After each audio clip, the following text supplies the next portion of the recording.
organization because of what he had to say in the media. When you arrived there, what was the attitude of the team now that he had departed? Well, guys were, just coming up to me and introducing themselves and saying, hey, we're glad you're here. We're glad you're going to be a player for us. They didn't really say a whole lot about Jay. I don't know if they were happy or not that, he's here or not, but it looks like, Doug Williams and Mark Reifman are going to do a great job for us. What is your position on the team? Where do they put you in right now?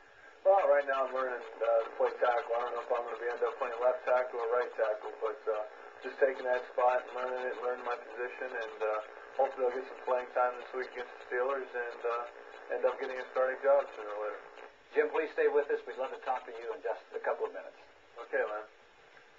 We've already talked about some quarterbacks on this show, but when you talk about Seattle's quarterback, David Craig, people say he's the difference to whether they win or lose. Now, David Craig, when he's good, he is very, very good. Danny Marino, in the last 5 years, is the only quarterback to throw more touchdown passes than David Craig. But when David Craig is bad, he is awful. You ask folks, how did he do last week? And they said, he did good.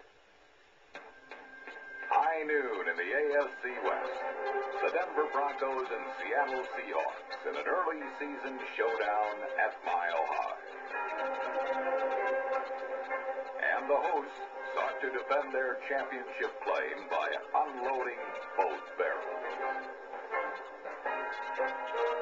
Seattle All-Pro receiver Steve Largent was knocked from the game with a concussion. But while Denver tried to play it tough, the Seahawks and Dave Craig played it smart, using an unspectacular but effective mix of power running and precision passing to do in their division rivals. Craig operates out of the shotgun. Gets the snap. Dropping back to pass. Four-man rush. Straight throws toward the end zone. Touchdown Seahawks. Warner's got it. In the first of 3 straight divisional games that will open their season, the Seahawks pulled off a 21-14 upset win. This Sunday, Seattle will be hosting the Kansas City Chiefs, whose hunger to return to their playoff form of 2 years ago led them to take a bite out of the Cleveland Browns and Bernie Kosar.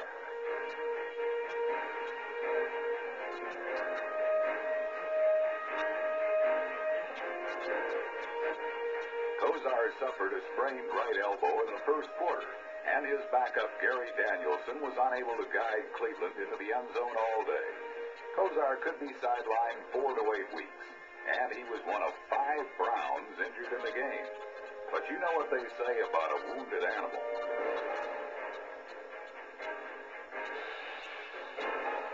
These beat-up dogs remain dangerous enough to hold the game to a 3-3 tie until the final minute. Hold good. Barr's kick is on the way, and it is good. Matt Barr was labeled as soon as Matt Barr's 38-yard field goal with 25 seconds left clinched a 6-3 victory for Cleveland. The Browns were without their offensive leader and some key weapons for much of the day, yet still won the type of game that can help build a champion. And it seemed fitting the Browns ended the game as they began it. Painfully.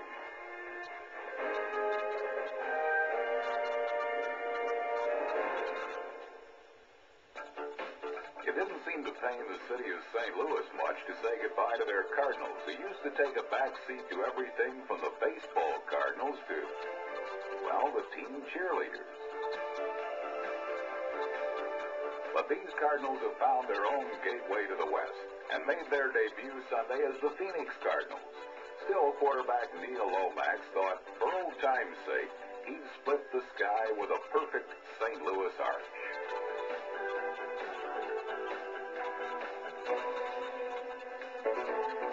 Roy Green's scoring catch built a 14-7 third-quarter lead over the host Bengals.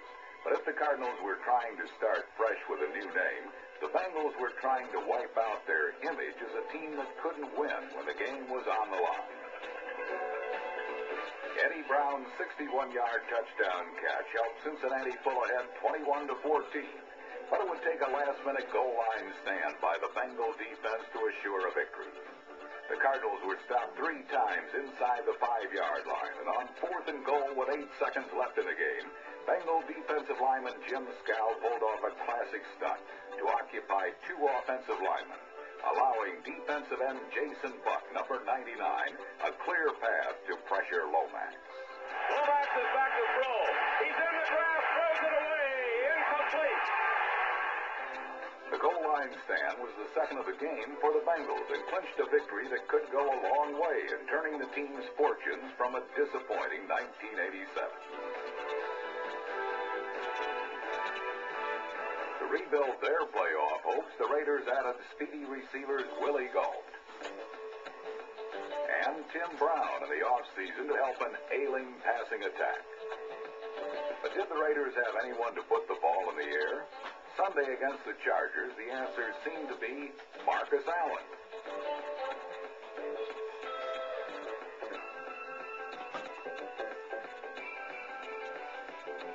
Allen's 21-yard completion to quarterback Steve Berline marked a definite role reversal for the Raiders.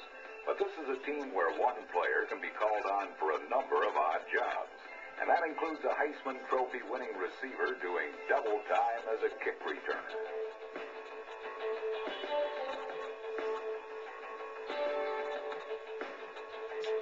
While Tim Brown was at Notre Dame, he returned 8 kickoffs or punts for touchdowns, making this 97-yard sprint just another stroll in the park.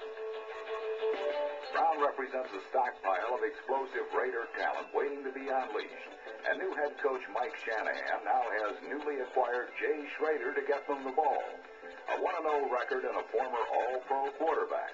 The NFL certainly has been a friendly place so far to the league's youngest head coach.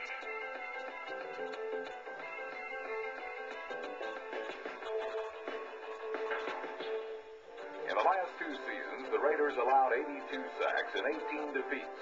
This week, their offensive line must neutralize a Houston pass rush, which produced 5 sacks in their win last Sunday over the Colts. Jim Lachey is definitely a frequent flyer, going from San Diego to Los Angeles and Los Angeles to Washington. But the last trip, I believe, is the most important one in his football career because he's going to a team that'll lobby for him and appreciates his talent. We're back now with the new Redskin offensive tackle, Jim Lachey. Jim, unique experience for you last week. You played for the Raiders against your old teammates, the San Diego Chargers. How was it? Well, it's kind of interesting. I had a chance to visit before the game with a lot of guys, Donnie Masick, Dennis McKnight, Billy Ray Smith, a lot of guys that, for the last 3 years I went out there and fought and sweated with and went through a lot of experiences with, and now I was on the other side of the ball. But, as a professional athlete, you just got to go out there and perform and play as hard as you can and win and get the victory, which we did while I was playing for the Los Angeles Raiders. Now, let me ask you something, Jim. You look like a nice, clean-cut young man out of Ohio State University. You went with the big, bad Raiders. They are known as a team that has an awful lot of characters. First of all, is that true? Is that their true image? Definitely. They have Howie Long's there. Jerry Robinson's a character. Marcus Allen, a lot of people don't really know him, but he can be a character. Rod Martin's been there for a long time. They got a lot of different personalities on that team, and I felt like I fit in all right out there. I just had a different image and went out there and played hard. What did you hear about the Hogs and the Redskins and their characters? And they're a bunch of good guys. Today was my first day here practicing with them, and got a chance to meet all the guys that I've heard so much about. Jim, thank you very much. Good luck with the Washington Redskins. All right, Len. Thanks a lot, Nick. Jim Lachey only played 1 game with the guys that wear the silver and black. But on our NFL cover story this week, Drew Pearson shows us that not only the Houston coach Jerry Glanville loves to wear black,